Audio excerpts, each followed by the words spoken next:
बुद्ध ने जहां मानवता का संदेश दिया, वही धरती पर मोहम्मद साहब के विचारधारा के मानने वाले लोगों ने आपसी प्रेम और भाईचारा का संदेश दिया। ये धरती पर कबीर साहब ने जारूढ़वादी और पाखंडवादी व्यवस्था का विरोध किया। समाज को आगे बढ़ाने के लिए बाबा साहब डॉक्टर भीमराव अम्बेडकर ने इस देश में संविधान दिया, जिसके बदौलत समाज को आगे बढ़ा।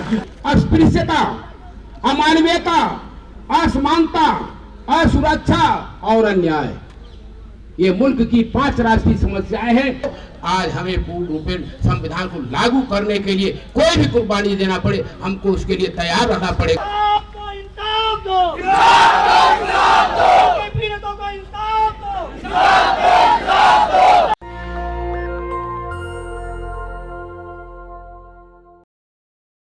ए.वी. रामास्वामी नायकर पेरिया, साथ ही साथ उन सभी संतों गुरुओं के चरणों में, चाहे महान संत गाडगे जी हो, संत रविदास जी हो, कबीर साहब हो, जिन्होंने समय समय पर सामाजिक संघर्ष के लिए प्रयास किया, उनके भी चरणों में पुष्प अर्पित करते हुए, साथ ही साथ इस सदी के महानायक, करोड़ों बेजुबान लोगों के जुबान, जिन्होंने राजनीति में दबे कुचले समाज के नई दिशा देने का काम किया, नया आयाम स्थापित किया, बामसेव डीएस और बहुजन समाज पार्टी के संस्थापक मानवर कांसी राम साहब के चरणों में पुष्प अर्पित करते हुए आज इस जंतर मंतर रोड पर मूवमेंट के हित में, देश के हित में, बहुजन समाज के हित में, संविधान के हित में, लोकतंत्र को बचाने के लिए एसडीपीआई के तरफ से और तमाम सामाजिक संगठन और अन्य जो हमारे विद्वान वक्तागण अपनी बात को रखे हैं,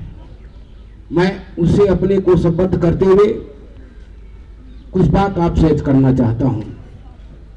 साथियों, देश की आजादी के लिए हंसते से फांसी के फंदे पर जो नौजवान शहीद हो गए, उनका एक सपना था कि जब हमारा देश आजाद होगा तो इस देश के हर नागरिक को मूलभूत आवश्यक आवश्यकताएं मुहैया कराई जाएंगी। मूलभूत आवश्यक आवश्यकताएं रोटी, कपड़ा, मकान, दवा, शिक्षा और रोजगार। मैं सवाल करना चाहता हूं, क्या इस देश के हर नागरिक को रोटी की व्यवस्था हो पाई? क्या इस देश के हर नागरिक को कपड़े की व्यवस्था हो पाई? क्या इस देश के हर नागरिक को दवा की व्यवस्था हो पाई? क्या इस देश के हर नागरिक को मकान की व्यवस्था हो पाई? क्या इस देश के हर नागरिक को शिक्षा की व्यवस्था हो पाई? क्या इस देश के हर नागरिक को रोजगार की व्यवस्था हो पाई? यदि नहीं हो पाई तो आजादी के दीवानों के सपनों का भारत नहीं बन पाया, उनकी आत्मा करा रही होगी। इसलिए आज मैं ऐसे मौके पर कुछ चंद बात आपसे कहना चाहता हूं कि धरती पर गौतम बुद्ध ने जहां मानवता का संदेश दिया, वही धरती पर मोहम्मद साहब के विचारधारा के मानने वाले लोगों ने आपसी प्रेम और भाईचारा का संदेश दिया। ये धरती पर कबीर साहब ने जारूढ़वादी और पाखंडवादी व्यवस्था का विरोध किया, वही धरती पर ईसा मसीह के विचारधारा के मानने वाले लोगों ने अपाहिज और अपांगों को गले से लगाया। ये धरती पर गुरु गोविंद सिंह ने जहाँ स्वाभिमान सम्मान की भावना पैदा किया, वही धरती पर हजारों साल से इस देश के अंदर ऐसी व्यवस्था लागू थी जिसके तहत यहाँ का बहुजन समाज, जिसके तहत यहाँ का बहुसंख्यक समाज लाचार, बेबस, मजबूर हो गया था, जो सारे मानवीय अधिकारों से वंचित था।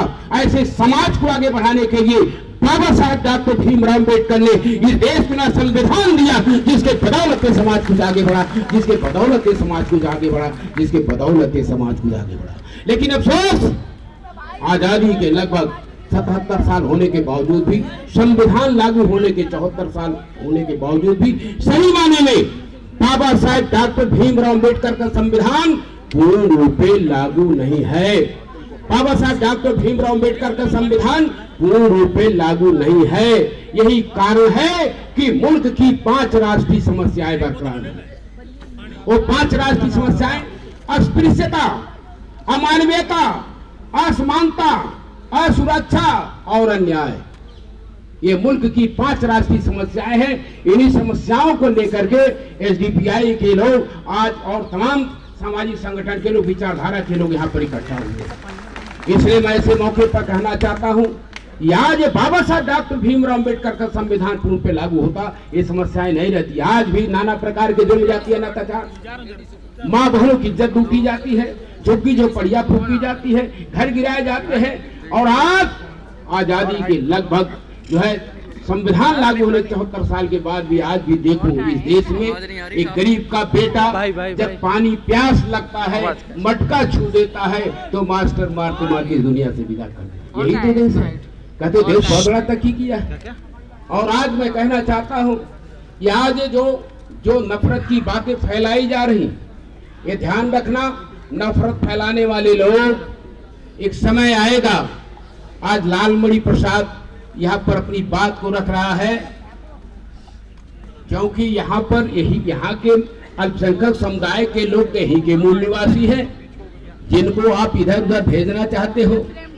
712 से मोहम्मद बिन कासिम साहब इस देश में आए और 200 पैदल 40 घुड़सवार से साथ आए और यहाँ पर क्या किया उन्होंने? यहाँ देखा कि यहाँ के लोग असहाय है, जिन्हें नहीं समझा जाता है, जिन्हें जो इंसान नहीं समझा जाता, उनको गले से लगाने का काम किया। यहाँ के लोगों ने इस्लाम धर्म को कबूल किया, यही उनकी विजय थी। आज मैं पूछना चाहता हूँ 200 पैदल 40 घुड़सवार 240 आदमी लड़ाई लड़े होंगे, क्या ये कुछ तो बचे? और बच गए तो आज लगभग 30 करोड़ आबादी कहाँ से? यही के लोग हैं मूल निवासी। लेकिन यदि नफरत की बात करते हो तो ध्यान रखना, आने वाले दिनों में जो नफरत की बातें 1992 की बात आती है, 1992 बाबरी मस्जिद नहीं शहीद हुआ क्योंकि बाबा साहब का परिनिर्वाण दिवस 6 दिसंबर 1956 को बाबा साहब शहीद हुए थे। वो 6 दिसंबर था और 6 दिसंबर 1992 को बाबरी मस्जिद शहीद गई। उनका कहने का मतलब था कि हम बाबा साहब के संविधान को नहीं मानते और इसलिए आज जो है वो शौर्य दिवस के रूप में कभी मनाते हैं। लेकिन आज मैं फिर कहना चाहता हूँ, यदि ये जिस तरह से आप काम कर रहे हैं, क्योंकि पिछली सरकारों ने भी हमें संवैधानिक अधिकार, हमें पिछड़ों का जो संविधान में अधिकार, जहां 52-54% हिस्सा था, 52-54% हमारे पिछड़े वर्ग के लोग की आबादी है, उनको संविधान में न दे करके पूरा 52-54 न दे करके बात किया गया कि जो है 27% पिछड़ों को दिया जाएगा। अनुसूचित जाति जनजातियों को जो है कहा गया कि 21+2 23 अनुसूचित जाति जनजातियों को दिया जाएगा और भागीदारी तो हमारे अल्पसंख्यक समुदाय को कुछ मिला ही नहीं। मैं आपसे कहना चाहता हूं, आज ये बातें, आज जो इनका अधिकार मिला होता तो आज कभी अभी अनुसूचित जातियों का जो है जहां 21+2 23 की बात आई, इतने दिनों के बाद 74 साल के बाद संविधान लागू कर केवल 8% भी लगभग पूरा नहीं है। और पिछड़े वर्ग के लोग जिनकी 52-54% आबादी है, उनको केवल मुश्किल से 5%, मानी शरद यादव दुनिया में नहीं। आज उन्होंने जब आवाज उठाया था 5-6 साल जब जिंदा थे, तो तब काया 4.9% पिछड़ों का। सवाल इस बात की है, इस नाते उनको परेशानी है कि जनगणना कराने के बाद ये पिछड़े वर्ग के लोग सारे लोग अपनी जान जाएंगे, आबादी अपनी ताकत जान जाएंगे। तो इस नाते ये जो हिस्सा कब्जा इन लोगों ने किया है, मैं जानना चाहता हूँ, ये आज़ादी के पहले 1935-36 में मुसलमान सरकारी नौकरी 35-36% था और वहाँ पर उस समय ब्राह्मण जो है मुश्किल से 2.5 से 3% था और लाला 40% था, शेड्यूल्ड और बैकवर्ड 0 थे। लेकिन आज कुछ अधिकार मिला संविधान, बाबा साहब के संविधान के बदौलत जब सुविधाएं मिली तो हमारे लोग पढ़ लिख करके इस लायक बने हैं। लेकिन मैं फिर कहना चाहता हूं कि आज हमारा जो हिस्सा है, आप जिस दिन जनगणना होगी तो समझ लेना जो लोग कब्जा किए हैं वो हट जाएंगे, जो 70-72%। आज लड़ाई इस बात की लोगों को परेशानी है कि केवल हिस्सा न देना पड़े, इस नाते आपका दिमाग जो है डाइवर्ट किया जा रहा है, इसलिए आपको घबराना नहीं होगा। आने वाले दिनों जो परिस्थितियां पैदा हुई, हमारी आपकी जिम्मेदारी है। हमारे नेताओं से मैं कहना चाहता हूं कि मानवर कांसी राम ने कहा था कि हम संविधान हम जो है इस देश में जो है चाहते हैं कि सरकार नई समाज पहले बनाना चाहते थे, लेकिन आज ऐसी स्थिति आई, सरकारें भी बनी।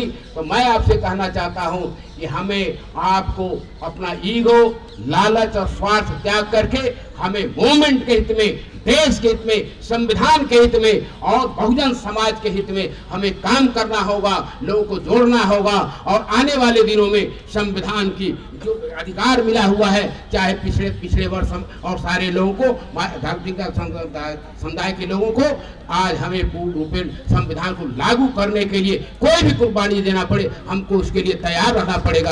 इन्हीं सब शब्दों के साथ मैं अपनी बात को समाप्त कर रहा हूँ। धन्यवाद। जय भीम, जय भारत।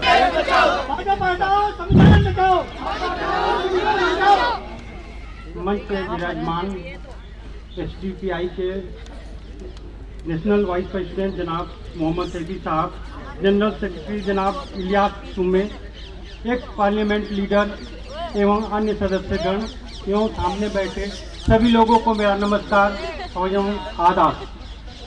आज मैं आपके सामने कुछ कहना चाहता हूँ। बहुत कुर्बानियों के बाद हमारा देश आज़ाद हुआ।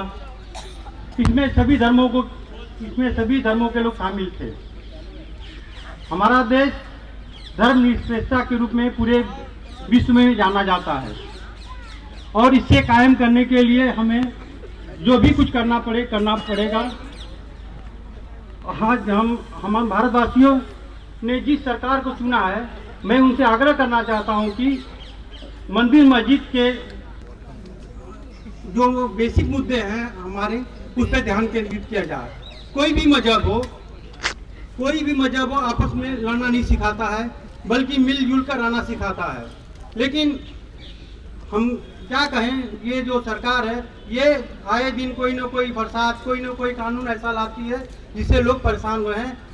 अरे हमें तो सारे मुल्क के लोगों को चाहिए कि हम लोग आपस में मिलजुल कर इस राष्ट्र को शक्तिशाली बनाएं। अगर जरूरत पड़े तो हर कुर्बानी देने के लिए तैयार हैं। इसी के साथ मैं अपनी बातों को समाप्त करता हूं। जय हिंद, जय भारत।